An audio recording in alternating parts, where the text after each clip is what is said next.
So how do we relax? This is a super key, important, it's really a secret in internal training.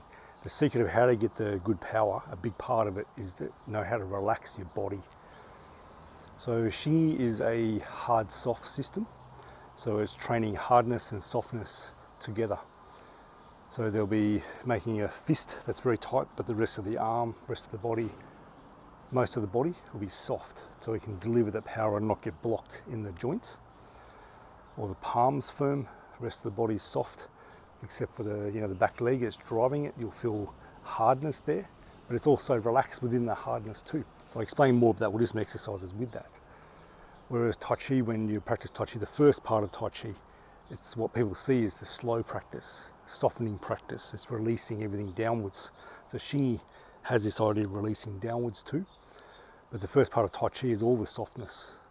But what you see after the softness part is over, you still be developing that softness, but then you start going into faster training, jumping faster tempo, explosive work. So people don't normally see that part of Tai Chi. So it's really soft first, then gets harder later, while retaining that softness and developing that softness to a higher degree. So Xing Yi trains the softness and the hardness pretty soon together, okay? The more power you want to generate in the body, the more soft you have to be, okay? And it's like loading a spring. So if I have a spring that's maybe this long, for example, if I push it in a little bit, it'll give me some recoil back. But if I push it in more, as much as what the spring can take, it's absorbing all that kinetic force, then it'll want to give me a lot back. So when we practice Xing Yi, we're actually teaching the body how to really absorb into the tendon structure, into the fascial structure, and then really issue the power out from there. So the more you can relax, while the system's also strong, from the practice you're doing, the more you really can issue that power in a very precise way, impulse momentum way. So it's a sudden way the power comes out. So how do you relax? Well, first of all, relax means different things for different people. So some people say, I want to go relax, so they go read a book. I want to go relax, so they go to the ocean, go sit at the beach. I want to have a cup of tea, have a beer. They're all different ways of relaxing, but they're more to do with mental decompression, like you're getting away from a stressor to let your nervous system relax. So what we're doing with this practice is actually bringing your awareness into the body and letting go of tension. So from within your body, from inside to outside, we let go of tension so your body gets softer, okay? At the same time though, we're learning to hold certain structures, certain shapes in the limbs, in the torso, in the legs, without losing that structure, but we're relaxing the muscles around the bones essentially. So let's do some practice here.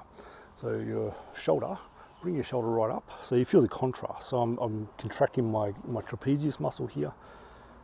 If I stay here long enough, my body will forget it's tight, but I might get a headache later, okay?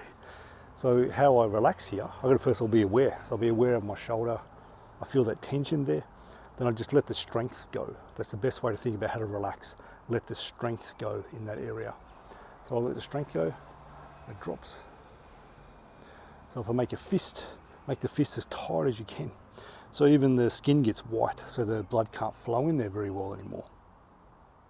So this will make my hand ache after a while. There's not as much blood flow, not as much neural flow over time. So how I relax this, I let go of the strength of it. It eases off. The blood starts to return back to the area. So try this shoulder, don't lift it up.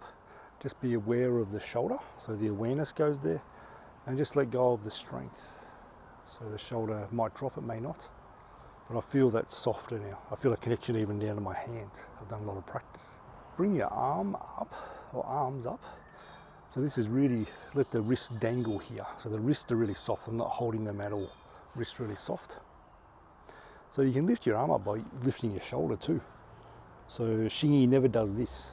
So I relax my shoulder, but I keep my arm up there.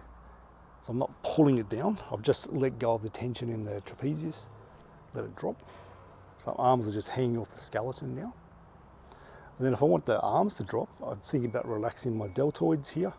And I just let it go, let it totally go. And the arm should flop down. So if it's active, I'll do this. I'll use my muscles to pull it down. And if I'm not able to relax it, I might do this. That's not how fast gravity is on this planet. So I totally relax, I surrender, I let go. Let the arms hang. So there's a heaviness and weightedness in my arms. So we've got that. The next part, we lift the arms, but we lift the hand too. Like you're holding spheres or holding a ball in each hand. So your fingertips and thumb touching the ball, a little bit of a concavity in the center here. So I'll sit the wrist, it's like there's a ball here too. Sitting on the wrist, there's a ball sitting here. So let's draw this up. So we keep the hand the shape it is, and we drop the shoulders. The hand still keeps that shape, so there's some degree of structural maintenance still there. And then from here I relax my arms, but I don't lose the hand structure. So if I can't do that, I'll relax my arm, but this will also flop too. So I'm keeping some strength in the wrist and the hand, but I'm relaxing the arm. Then I'll bend my knees. I'll relax down into my feet. This will allow the abdomen then to relax. So I'll relax my abdomen. Let that be able to move.